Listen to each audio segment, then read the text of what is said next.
The views and opinions expressed in the Pod Control Podcast Show are those of the hosts and guests and do not necessarily reflect the official policy or position of any organization or individual mentioned.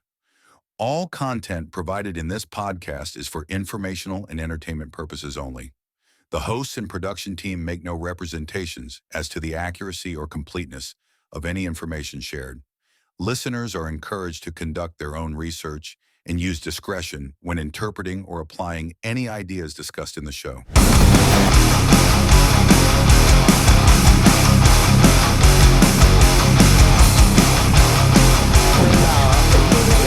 Ayos ba yan, guys? Parang layo. Yeah. Okay ba? Sakto lang? Ayun.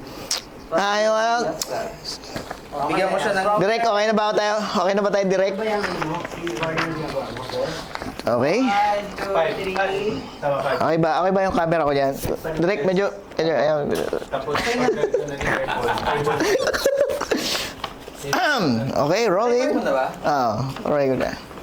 Okay, kunwari, ikaw si Direk. Kunwari, rolling. 1, 2, 5, 4, 3, 2, action! Yeah, good day, sports fans! Welcome to another past break of highlights dito naman sa Airball. Your winning shot in sports news. From the killer to clutch rocks rookie. Ayan, another suntukan na naman ang nangyari sa barangay ng Tondo, Maynila. Di umano, si Totoy Bato ay di umano binatukan dahil siya daw ay sinigo sa muka. Ano kaya ang nangyari? Mamaya, malalaman nyo rin. At susunod na balita sa Barangay Tibay. Tumira ng tres, sablay na naman si Totoy alias Estapador ng 20. Cut. Ayos ba yun? Ayos ba yun? Ano masabi mo? Gago daw.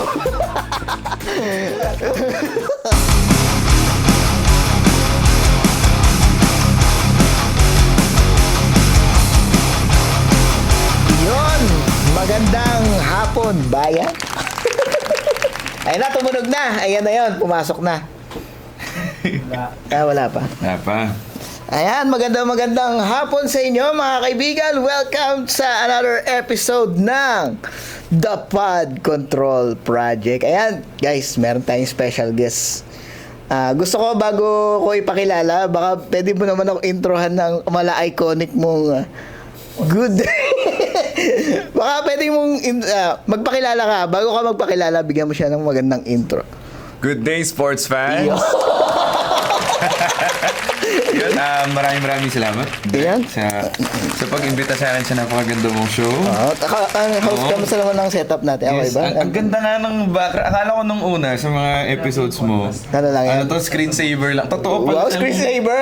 Totoo pala siya. Hindi Oo siya naman. green screen, guys. Oo naman, syempre. Iba tayo Galing. dito sa Pod Control. Hindi tayo basta-basta. Meron tayong 300 billion budget. Ang tawag ko kasi sa mga viewers ko, taxpayers. Hello, So, taxpayers. ayan, kamusta Magandang ka naman? araw sa inyo, mga taxpayers. Ayan, guys, sa mga di nakakilala kay RJ, siya po ang siya po ay isang sportscaster sa Airball na palabas. So, abangan nyo po yan. And talagang nag-host na siya at nagka-casting na siya sa courtside ng mga games. Ano bang mga games na inaano mo? Usually basketball, volleyball, pero more on ako yung game announcing. Yan. So, kami yung nasa arena. Tapos, kunyari, may mga naka 3 points. So, 3 points! Yun! Tumira ng tres, balagbag, bag! Ayan, Justin tumira, dinakdak, plakda, biyakan pa. Mga ganun ba? Oo, Pwede, mga ganun. pwede ba mga ganun sa pro? Oo, pwede. Hindi kaya ganun. Pwede. Luigi na nagdadala ng bola mga kaibigan dahil pipinasa sa mukha ng kakampi. Mga ganun. Pwede. Pwede yung ganyan. Pero ever since ba talagang gustong-gusto mo na yung mga ganyang... Sa totoo lang kasi... paano ka ba, kwentuhan mo naman ako na kung paano ka napasok sa mga ganyang... Okay. So, hindi talaga ako mas sports. Wala lang talaga akong pera. Ayan, dito nyo po makikilala na kami po ay mukhang P.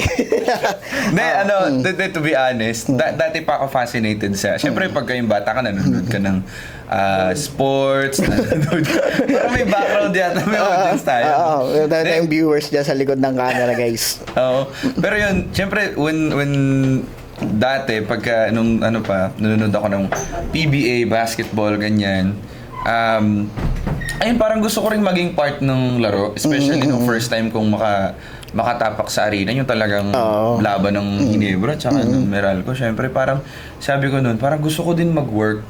Sa loob ng arena. Oo, parang gusto ko rin na, hindi ko alam kung paano kasi I was younger back then.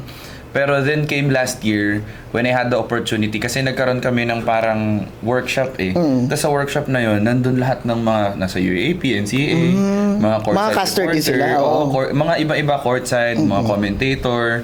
Tapos So, yung wino-workshop din pala yung ganyan. Oo, well, it's your choice. Meron naman yung iba talagang sabak na sa industry. Meron naman, I don't know, syempre may iba na nag-offer nung course talaga na sports broadcasting, may ganyan talagang kurso, no? Pero yun, I had the opportunity to meet these amazing people last year. Tapos yun, hanggang sa nagtuloy-tuloy na siya, nung una parang sabi ko, hindi ko alam kung paano kasi hindi naman ako nagsa-sports talaga Ang sports ko lang nung... So, wala ka masyadong kakilalang mga atleta no? Like mga players. As in zero talaga. Pero I came from a background ng yung nabanggit ko nga kanina. Nabanggit mo nga kanina na weddings. So, more on weddings talaga ako. So, nauna talaga yung pag-i-events mo before ka mapunta sa sports. Nag-start ako hosting. Parang 16 years old pa lang ako. Bata ba? Nag-good day ka na. Oo, good day. Alright. Paano ka pala mag-intro pag kuwari sa wedding? Paano mo siya i-introhan? Okay. So, pagka-wedding kasi, ang ginagawa ko is siniset ko yung tone. Depende sa kung ano yung nakikita ko sa mga bisita. Let's say, for example, kunyari yung mga bisita, super thunder sila, ganyan. Pero ang signature ko, papasok ako, ladies and gentlemen, are you ready to party? Yeah, are you ready to rumble? Ayan, palakpakan. Tapos, magkakaroon ako ng attendance check, palakpakan for team groom, team bride, ganyan. So, in that way, parang mas gusto ko kasi na hindi lang ako basta nagsasalita. Gusto ko na involved din yung audience. Kahit nasabihin na nating papalakpakin ko kayo ng ilang beses, at least, parang na-engage ko kayo na, okay, part kami ng program. Hindi lang kami dito para manood. Tama naman. When it comes to yung mga ganang klase ng event, gusto mo kasi na, syempre, mga kamag-anak ng couple, gusto din nila na maging involved kahit pa. Paano mo pala na-manage? Di ba may mga tao, syempre sa events, may mga parang KJ dyan Paano mo sila na-engganyo na mag-join dun sa ang tawag program namin sa mga ganyan, tita baby, ang mga yan. Ba't tita baby? Ba't tita baby? Ba't tita baby ang tawag nyo sa mga... Hindi kasi it's an industry term. Tapos para siyang sa ibang bansa Karen. Ganun. Sa wedding. Hindi mo masyado nakaka-offend yun pag tinawagan ka ng tita baby. So, ibig sabihin, hindi nila alam yung tita... Naku po, alam na nila ngayon. Ayan, sa mga nanonood. Pag tinawag kayo ni RJ na tita baby, alam nyo na. Aray ko. Hindi, nag-trending yan sa isang Facebook page. Hindi ko alam kung pwede natin pangala. Pero Hindi, parang alam mo. Wala akong pakialam sa lawsuit. Hindi, joke lang.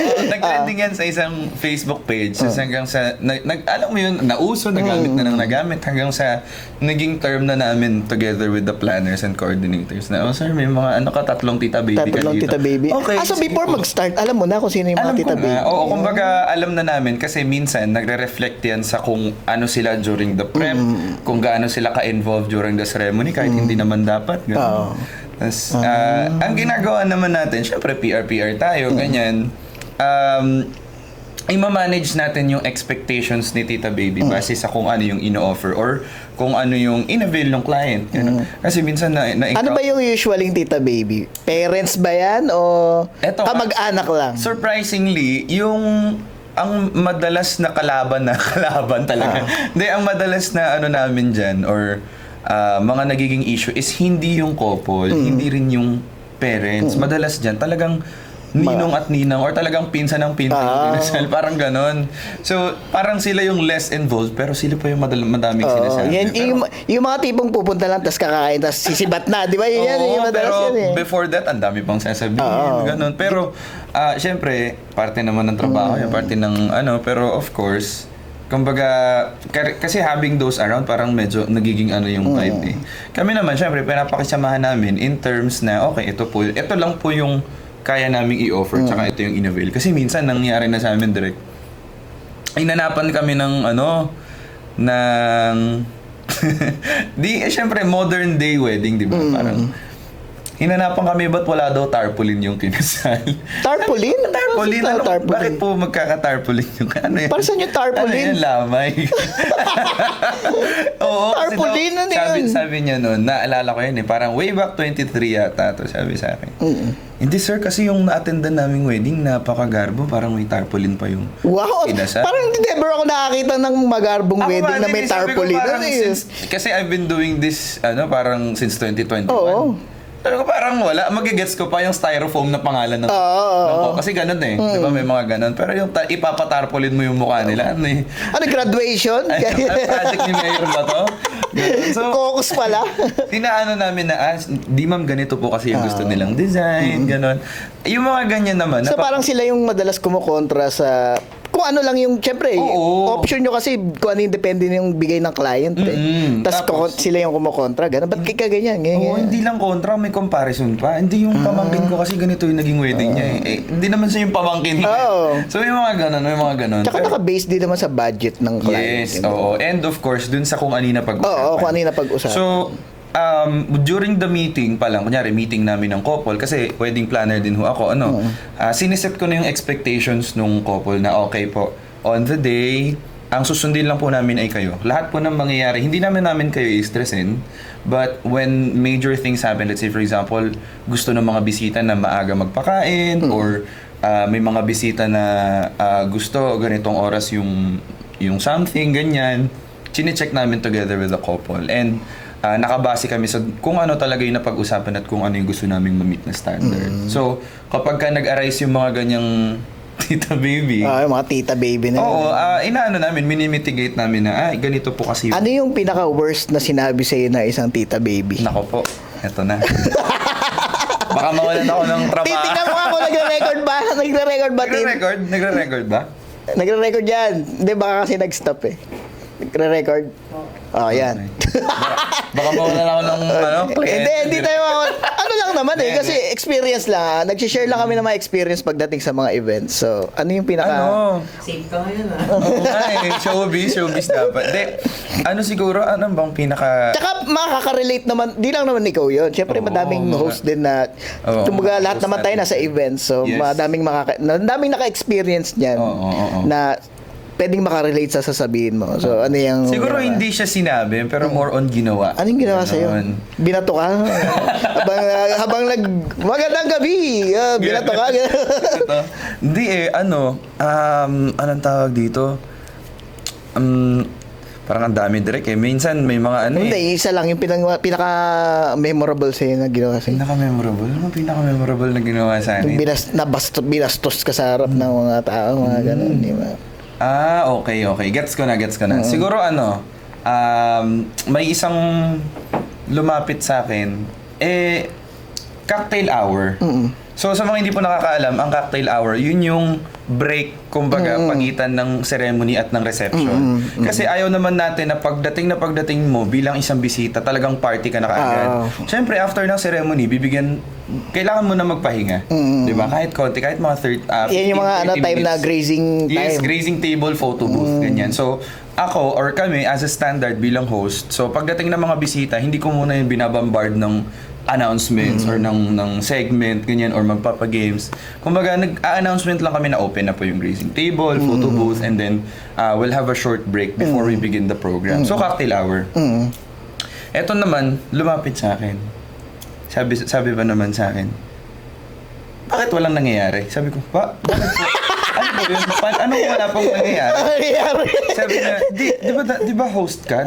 May something. Sabi ko po, kakarating nyo lang po kasi. Sabi ko, cocktail hour po. Kaka-open ko lang po ng mga grazing table at saka ng photo booth. Sabi niya, hindi dapat ganun. Sabi ko, hindi po. Ganito po kasi ma'am, kumbaga magpapahinga po muna tayo. Pwede po kayo mag-picture-picture, magtsikahan. Kasi po, kung magpo-program po tayo kaagad, hindi po masusunod yung timeline. And at the May same timeline time, naman na kasi susunod. mapapagod kayo kaagad. Oo. Kung magpapagames tayo ng magpapagames kaagad. If yun yung ano natin. Pero pwede naman pa, ma'am. Ba't walang nangyayari? Oo, bakit daw walang nangyayari? Sabi ko, at the time naman, walang bukas naman yung photo. Oo, bukas may naman yung racing mga book. table, nagpipika-pika. Nagpapatugtog naman. Tapos yung ibang guest, nag-e-enjoy naman sila. Chika-chika naman sila. So siguro, ewan ko kung ano yung hinahanap niya nung time na yun. Tapos sabi ko na lang, sige ma'am, wait for at least 5-10 minutes po, magpapagames po tayo. So yung mga ganyan, inaano ko lang. Ano naman, Oo, napakalma mo naman. Napapakalma. Pero ano ba't ba lang nangyayari? Ba't wala daw nangyayari? I think sa ano yun. Ano ba gusto niyo mangyari kasi? Hindi ko alam. Ikaw ako, sino ka man, tita baby. Yan. Anong year ba to? Ano lang to, last year. Oh, last year. Kung sino yung may mga naging clients yan. Hindi, joke lang po, joke lang. Mahal ko lahat ng... Ngayon, meron tayong mga bagong term. Hindi lang Nepo baby, meron na rin tayong tita, baby. Yeah. Yes.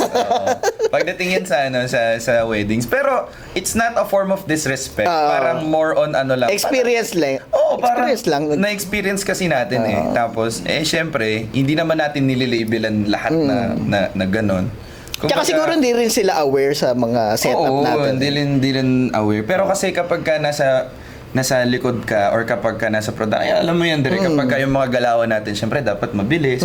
Dapat na-identify mo kaagad yung mga tao. So, parang yun lang naman yung idea nun. Pero hindi naman to discriminate. But just to give us, the suppliers, an idea kung, okay, ano ba yung kakaharapin namin today. Yan, tama, So, tama. more on ganun lang siya para mas maintindihan nyo lang. Oh, kung kaya ano yung ba. mga guests, yung mga clients po namin, huwag nyo kaming aawain. Ginagawa namin yung best namin para Yes. mapaganda yung event Oo, nyo. totoo Kaya yan, yung mga totoo tita baby dyan, Pwede ba yun? pwede! Diba? Sabi ko nga, wala kang pakialam sa Grabe lawsuit. pala yung ano na to, grabe. Oo, yung show na to, ito yung no? show na wala kang pakialam. Pad ko. Ayan, pero guys, sa mga catering dyan, mga nag-events, nag-organize ng events, so, kung kailangan nyo ng magaling na host, guys, RJ Guerrero nga pala. Kung saan yan, anywhere in the Philippines, pwede rin sa abroad. Oo, pwede. Kung Pero ikaw gusto mong anong, kung magkakaroon ka ng event sa abroad, saan mo gusto? Like, abroad. Singapore sana. Singapore. Oo. Singapore or Dubai. Yun ang dream.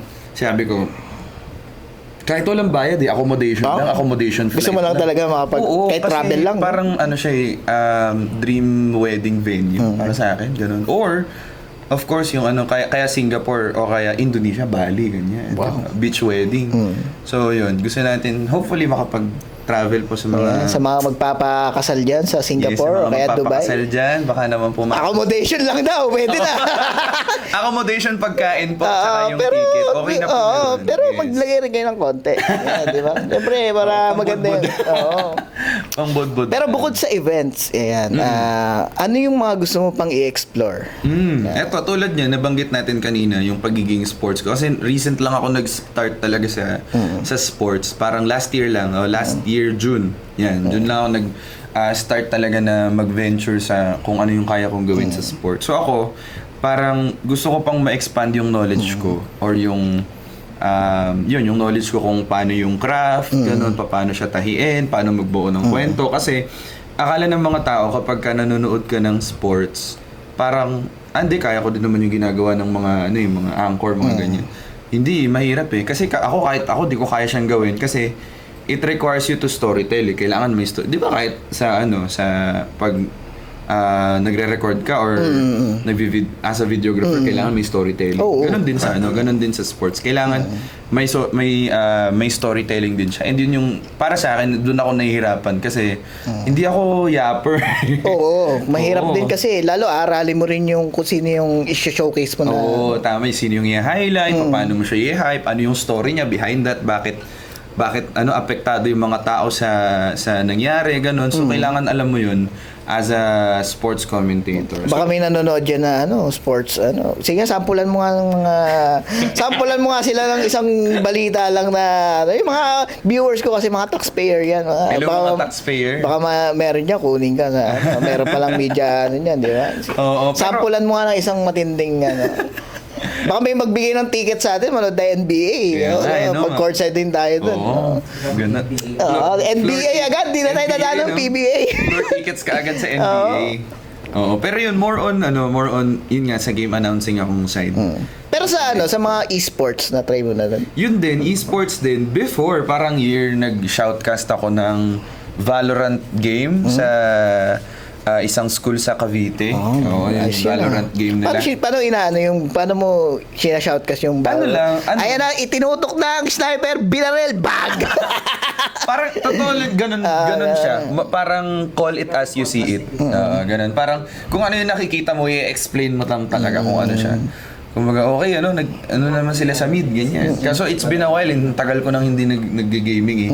Sa mga ganyan, nasa esports, dapat naglalaro ka rin talaga. Oo, parang maintindihan familiar mo. ka rin sa laro eh. Oo, kaya nabanggit mo kanina, nagra-Ragnarok ko din kanina. Oo, dati ako yung mga Ragnarok days, ako yung nagpapanggap na ababs Yun. na humingi ng mga... Para maka-ano. Oo, para maka-scam ng mga Para card. makaharbat ng ano.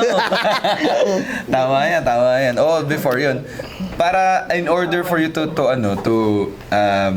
para makapagtahi ka ng mga ganyan ng story, dapat alam mo din. Yun. Dapat alam mo. Sabi nga ni Kuya Kim. So ayan, bago kami magtapos, lahat po ng mga nag-i-events dyan sa darating na, baka meron kayong events, weddings, birthdays, libing, binyag, patay, awardings, opening ng store, corporate, Product launching. grand launching, opening ng sementeryo. Oo, ganyan. Pwede po kami. Kami po, meron po kaming photo and video and host, syempre, Yes, RJ of course. Guerrero, di ba? Paano ka, sige nga, sample lang mo, paano ka sa patay? Paano ka mag-host sa patay? Alright, ladies and gentlemen. Alright, ladies and gentlemen, pero naman, another day, another libing na Another naman day, po. another libing na. Another libing na naman po ang ating gagawin na yan. Pero nakikita ko yun, direct. Hindi ko alam na na totoong gig pala siya. Oo. Mag-host ng patay. Oo. May SDE nga sa patay. Oo, may SD kami, nag-SD kami sa patay. SDE sa patay. Nag-event din pala sa patay. Pwede pala yun. Hindi mo pa na-try? Hindi ko pa natatry. Ayaw mo mamaya, hanap tayo ng pwedeng patayin dyan sa Hanap tayo mga tent dyan. Go for time. So, nag-enjoy ka naman ba sa show natin? Oo, okay. Medyo ganito lang talaga kami, medyo pabitin kasi ako sa mga taxpayers. Taxpayers, manood pa. Pero, asahan mo, next episode natin, nasa ibang lugar na tayo. Yun. Kay mga tropa ko dyan na nag-open ng resort, pwede yung mga kausap ko Oo. huwag nyo akong tokisin. Oo, pwede tayo sa iba't ibang lugar. Kaya maghanap na tayo ng mga events place dyan. Gusto mag-open. Kami magpo-promote yan. Popromote namin, magsiswimming pa ako na naka-brief. Ano lang po, kahit Jolly Spaghetti lang. Ayan, Saka 100,000. Okay, muli, ako nga po pala, alam niyo na. At muli, thank you so much. Maraming salamat, Direk. Welcome sa The Pod Control. Maraming salamat sa aming mga taxpayers. Hanggang sa muli. Mula dito sa aming pinakamagandang setup. Kitang-kita nyo, paliparan. Ay, di pala. San Pedro. San Pedro. Kaya muli, ito po ang The Pod Control Project.